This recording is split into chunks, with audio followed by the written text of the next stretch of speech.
മലയാളികളെ സംബന്ധിച്ചിടത്തോളം പ്രാദേശിക വിഷയങ്ങളിലുള്ള അത്ര തന്നെ താല്പര്യം അന്തർദേശീയ വിഷയങ്ങളിലും ഉണ്ട്. കാരണം മലയാളികളൊരു ആഗോള സമൂഹമാണെന്നത് തന്നെ കാരണം. ഇന്ന് രണ്ട് അന്തർദേശീയ വിഷയങ്ങളെക്കുറിച്ച് അഭിപ്രായപ്പെടാനാണ് ഉദ്ദേശിക്കുന്നത്. ആദ്യമായി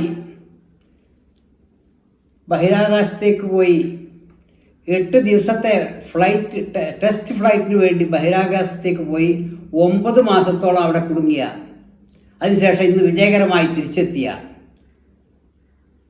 സുനിത വില്യംസ്, ബാരി വിൽമോർ എന്നിവർക്ക് ഒരു ബിഗ് സല്യൂട്ട് ആവാം. കാരണം ശാസ്ത്ര ലോകത്തിന് അവർ അനുഷ്ഠിച്ച ഈ ത്യാഗം, ഈ സേവനം എന്നെന്നും സ്മരിക്കപ്പെടും. അവർക്ക്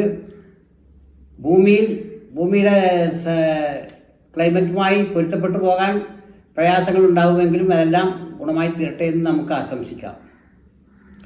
അടുത്ത വിഷയം, ഗാസയിൽ വീണ്ടും യുദ്ധം.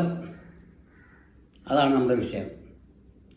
ഇതിനൊരു ശമനം ഉണ്ടാവില്ലേ എന്ന പ്രയോജനരഹിതം എന്ന് കരുതാവുന്ന ഒരു ചിന്തയിൽ നിന്നാണ് ഒരു പുതിയ ആശയം വ്യക്തിപരമായി എൻ്റെ മനസ്സിൽ രൂപപ്പെട്ടത് ഇവിടെ അവതരിപ്പിക്കാൻ ഉദ്ദേശിക്കുകയാണ്. ഫേസ്ബുക്കിൽ ഓൾറെഡി ഇത് പോസ്റ്റ് ചെയ്തിട്ടുണ്ട്. അതായത്, പ്രവാചക കാലഘട്ടത്തിൽ മുസ്ലിങ്ങളും യഹൂദരും മദീന സിറ്റിയിൽ ഒരുമിച്ച് ജീവിച്ചിരുന്നതിൻ്റെ ചരിത്രങ്ങളുണ്ട്. പ്രവാചകരുടെ പരിചാരകന്മാരായി ഇസ്രായേലികൾ നിന്നതും പ്രവാചകൻ ഇടപാടുകൾ യഹൂദരുമായി നടത്തിയതും ചരിത്രത്തിൽ കാണാം. ഹദീസുകളിലെല്ലാം വന്നിട്ടുള്ളതാണ്.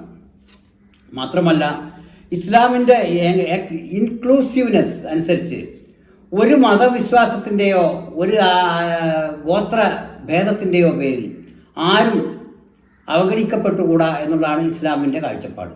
ആ നിലക്ക് പ്രവാചകൻ അത് പ്രവർത്തിച്ച് കാണിച്ചു തന്നിട്ടുമുണ്ട്.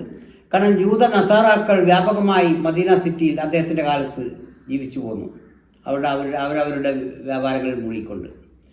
ഇന്ന് ഫലസ്തീൻ കേന്ദ്രീകരിച്ചുള്ള പ്രശ്നങ്ങൾക്ക് മുഴുവൻ കാരണം ദീനിയായ ഏതെങ്കിലും കാര്യമല്ല, പക്ഷേ തികച്ചും ഭൗതികമായ, അത് ന്യായവുമാണ്.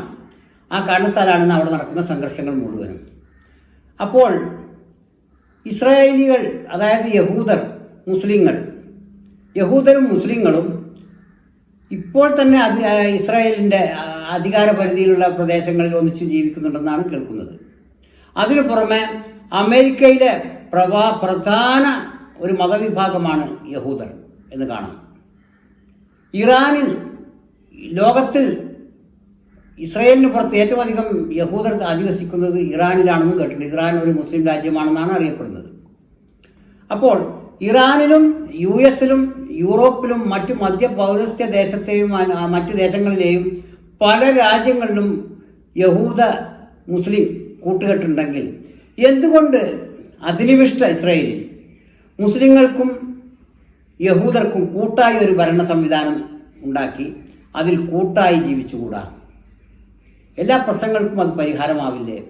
മുസ്ലിങ്ങളും യഹൂദരും പരസ്പരം കണ്ടുകൂടാത്തവരോ തൊട്ടുകൂടാത്തവരോ ഒന്നിച്ച് ജീവിച്ചുകൂടാത്തവരോ ആണെന്നുള്ളതിന് ചരിത്രപരമായോ വിശ്വാസപരമായോ യാതൊരു കാരണവും കാണുന്നില്ല എന്നിരിക്കെ എന്തുകൊണ്ട് ഇസ്രായേൽ പലസ്തീനികളെ ആട്ടിയോടിച്ച് അവിടെ രാജ്യം സ്ഥാപിക്കാൻ ശ്രമിക്കുന്നതിന് പകരം അവരെ കൂടി ഉൾക്കൊണ്ടുകൊണ്ട് ഉള്ളൊരു രാജ്യം, അവർക്ക് കൂടി നീതി ഉറപ്പ് നൽകുന്ന ഒരു രാഷ്ട്രം എന്തുകൊണ്ട് അവർക്ക് സംവിധാനിച്ചുകൂടാ?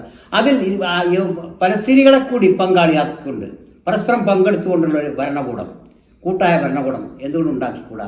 അത് ലോക സമാധാനത്തിന് തന്നെ, ഗാസയിലെ മാത്രമല്ല ലോകത്തെ തന്നെ സമാധാന ശ്രമങ്ങൾക്ക് വലിയൊരു തുടക്കമായിരിക്കും എന്നാണ് എനിക്ക് തോന്നുന്നത്. ഇതൊരു മണ്ടൻ അഭിപ്രായമായി പൊതുവെ വലിയ രാഷ്ട്രതന്ത്രജ്ഞതയും ആഗോള പൊളിറ്റിക്സിൽ അവഗാഹവുമുള്ളവർക്ക് തോന്നിയേക്കാം. എങ്കിലും ഇതൊരു ശരാശരിക്കാരൻ്റെ മണ്ടൻ ചിന്തയായി കണക്കൂട്ടിയാൽ മതി.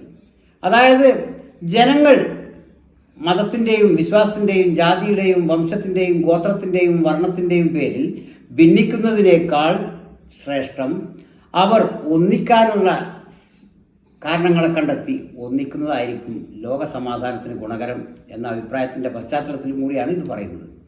അതുകൊണ്ട് നമുക്ക് ഒരു യുണൈറ്റഡ് ഇസ്രായേൽ, മുസ്ലിങ്ങളും യഹൂദരും അവിടുത്തെ ക്രിസ്ത്യാനികളും ചേർന്ന് നടത്തുന്ന ഒരു ഭരണകൂടം, ഒരു യുണൈറ്റഡ് ഇസ്രായേൽ സ്വപ്നം കാണാം എന്ന് ആശംസിച്ചുകൊണ്ട് നിർത്തുന്നു.